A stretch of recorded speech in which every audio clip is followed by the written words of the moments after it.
வணக்கம். Welcome to Aditya M theory astro channel. அப்போ already நான் நிறைய வீடியோஸ் போட்டிருக்காங்க. 6 வீடியோஸ்ல எல்லாமே நம்மளோட ராசியை பற்றி டீட்டெயிலா சொல்லியிருக்காங்க. ஒரு 4 ராசியை பற்றி நான் சொல்லி கொடுத்துருக்காங்க. அதுல வர்ற ஸ்டார்ஸ், அது கண்ட கண்ட்ரோலுங்க, அந்த கர்மம் எல்லாமே சொல்லி கொடுத்துருக்காங்க. அப்போ இன்னைக்கு நம்மள சின்ஹ ராசி தான் சொல்ல போறேன். சரிங்களா? மேஷம், ரிஷபம், மிதுனம், கர்க்கிடகம், அப்புறம் 5th கள்ளியில தான் சிங்க ராசி வருது. அப்ப சிங்க ராசி வந்துட்டு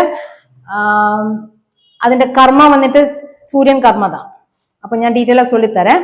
അപ്പൊ നമ്മൾ ഇത് എപ്പോഴും മാതിരി ഒരു ബോക്സ് വരയ്ക്കണം. ഫസ്റ്റ് അതില് ഈ സിംഹരാശിனா 9 பாதம் கன்ஃபார்மா தெரியும். எல்லாத்திலும் ஸ்டார்டிங்ல சொல்லி கொடுத்துருக்காங்க. எல்லா கள்ளியிலும் 9 பாதம் வருது. அதே மாதிரி சிംഹராசியிலும் 9 பாதம் வருது. ഈ 9 பாதத்துல 3 ஸ்டார்ஸ் இன்க்ளூட் ஆயிருக்கும்.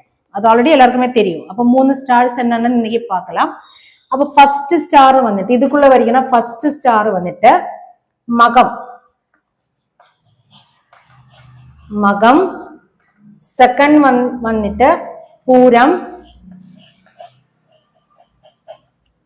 தேர்ட் ஒன் வந்துட்டு உத்திரம். மகம், பூரம், உத்திரம். ഈ 3 ஸ்டார்ஸ் தான் சிங்க ராசியில வருது.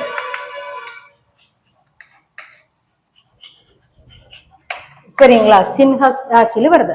അപ്പൊ பார்த்தா ഈ മകത്തിന്റെ 4 പാദം, മകം സ്റ്റാറിന്റെ 4 പാദം, പൂരം സ്റ്റാറിന്റെ 4 പാദം. അപ്പൊ 4 + 4 8 ആയി. ഇനി റിമൈനിങ് 1 പാദം, അത് ഉത്രം, ഉത്രത്തിന്റെ 1 പാദം. இது மூணுமே இந்த ராசிக்குள்ள வருது. இங்க பாருங்க 1 2 3 4 இந்த 4 பாதத்திலும் மகம் இருக்கு. மீதி 4 பாதத்திலும் பூரம் இருக்கு, பூரம். அப்ப மீதி 1 தானே இருக்கு.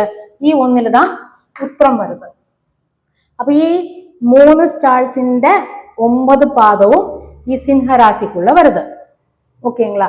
ഇനി ഇത് ഈ സിംഹരാശി ഫുള്ളാ டிஃபால்ட் ஆயிட்டு நிக்கிற ஸ்டார் கேட்டால சன்னு தான். സണ്ണ് ഇതിന്റെ ഡിഫോൾട്ട് സ്റ്റാർ സണ്ണ്. അപ്പൊ നമ്മൾ இந்த സ്റ്റാർസിന്റെ കർമ്മ എല്ലാമേ பார்க்கும்போது അതിന്റെ പാദം മെയിനാ നമ്മൾ പാദം பார்க்கணும். അപ്പൊ പാദത്തിന്റെ കർമ്മ എന്നത്, പാദത്തിനെ കൺട്രോൾ பண்ணது யாரு, அதுக்கப்புறம் ഇതിന്റെ ഡിഫോൾട്ട് ஸ்டார்ஸ் எல்லாம் யாரு, அதெல்லாம் பார்த்தா மட்டும்தான் நமக்கு அது சொல்ல முடியும். அப்ப மறக்க கூடாது, சிங்க ராசிയുടെ ഡിഫോൾട്ട് സ്റ്റാർ വന്ന് സണ്ണ്. പിന്നെ അതിൽ വരുന്ന 3 സ്റ്റാർസ് മകം, പൂരം, ഉത്രം. മകത്തിന്റെ 4 പാദം, പൂരത്തിന്റെ 4 പാദം, അപ്പൊ ഉത്രത്തിന്റെ ഫസ്റ്റ് പാദം. ഇത് 3 എന്താ സിംഹരാശിയിൽ വരുന്നത്. ഇനി ഇതിന്റെ സിമ്പല് ഇത് പേര് മാതിരി தான். Simha means lion. ലയൺ தான் ഇതിന്റെ സിമ്പല്. நமக்கு தெரியும் லயன் என்னது, காட்டில ராஜாவுன்னு சொல்லுவாங்க. ஆனா லயன் வந்து காட்டில் இருக்க மாட்டேன். டீப் ஃபாரஸ்ட்ல எல்லாம் லயன் இருக்கவே இருக்காது. லயன் வந்துட்டு சின்ன ஒரு புல்மேடிலൊക്കെ தான் இருப்பாங்க. ஒரு சின்ன ஒரு கிராஸ் லேண்ட்ல தான் லயன் இருப்பாங்க. அப்போ ஒரு லயனிന്റെ கேரக்டரும் இந்த ஸ்டார்ஸும் எல்லாம் கனெக்ட் பண்ணிட்டு நமக்கு இந்த ராசியோட ஹோல் கேரக்டர் சொல்ல முடியும். ஓகேங்களா? ஓகே, எல்லாருக்கும் இது ஓரளவுக்கு புரியும்னு நினைக்குது. அப்போ நீங்க என்னோட சேனல் லைக் பண்ணுங்க, ஷேர் பண்ணுங்க, சப்ஸ்கிரைப் பண்ணுங்க, கமெண்ட் பண்ணுங்க. Okay, thank you, by.